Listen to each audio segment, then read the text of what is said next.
বিধানসভা অনুষ্ঠিত হ'ল।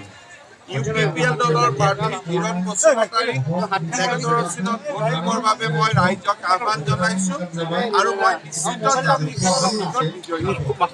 हाबाफारियानो जाहैबाय फैबाय थानाय जे 30 तारिखनि उफ्रा बिसायख'थि बे बिसायख'थिखौ नोजोर बोनानै आसामनि chief minister doctor Himanta Biswa शर्माजों लोगोसे गोबां मिनिस्टारफोर दंफायो आरो लोगोसेयैनो बिटिआर डिस्ट्रिक्ट बिथांजों लोगोसे जोंनि एमसिफोर दंफायो आरो लोगोसे जोंनि मित्रजोट दोलोनि गोबां दैदेनगिरि बिथांमोन दंफायो आरो बे गोबां दैदेनगिरि बिथांमोननि लोगोसे लाफानो लानाय बे सुबुं गुमा हाबाफारियाव रोजा रोजा जोंनि रायजो राजा बिथांमोना योगदान होदों।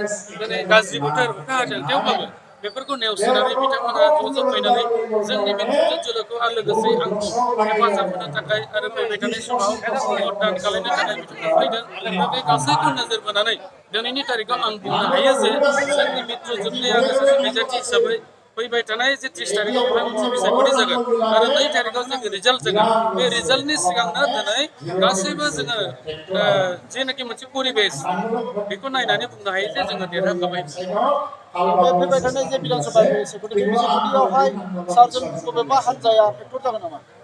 दिनैनि तारिखआव आङो सासे मित्रजोटनि केन्डिडेट हिसाबै बुंनो नागिरो बेवहाय जिखिनि दोलोफ्रा कमप्लिट खालायदों बे दोलोफ्रा जोंनि खाथियाव फैनो हानाय बेबायदि मोनसेबो दोलो गैया होननानै सानो आरो नोंथांमोनानो नुखाबाय सारा बे गसाइगाव ओनसोलाव एबा 28 नम्बर समस्तियाव जेसेबां रायजो राजा दं टटाल भटनि 80% भट लानानै आं हिउज मार्जिनाव देरहाना थांगोन आरो बेखौ दिनैनो आङो रोखा नोंथांनो फोरमायबाय रायजो राजाफोरनि सिगाङाव। रायजो राजाफोरनि अननाय रायजो राजाफोरनि अनसायनायखौ लानानै आं गोबां भटआव देरहागोन। फैबाय थानाय समाव आङो 28 नम्बर समस्तिनि सिङाव थानाय रायजो राजा मानगोनां बिथांमोननिसिम बेखौनो आं फोरमायनो सानदों जे बिथांमोना आंखौ जेरैबायदि देरहालांनायाव बिथांमोना सुजुग खालामनानै होगोन। दा बेनिखायनो आङो फैबाय थानाय समाव रायजो राजाफोरनि थाखाय गाहाम हाबा मावनो थाखाय ओंखारगोन। रायजो राजाफ्रा जेबो जिंगासिनाङा खालिबोल' बिथांमोना जेरैबायदि आंनो भट होनानै गोबां खस्थ' खालामनानै देरहाहोदों जास्ट बिथांमोना आंखौ हेफाजाब खालामनांगौ खामानि दामानि मावनो थाखाय।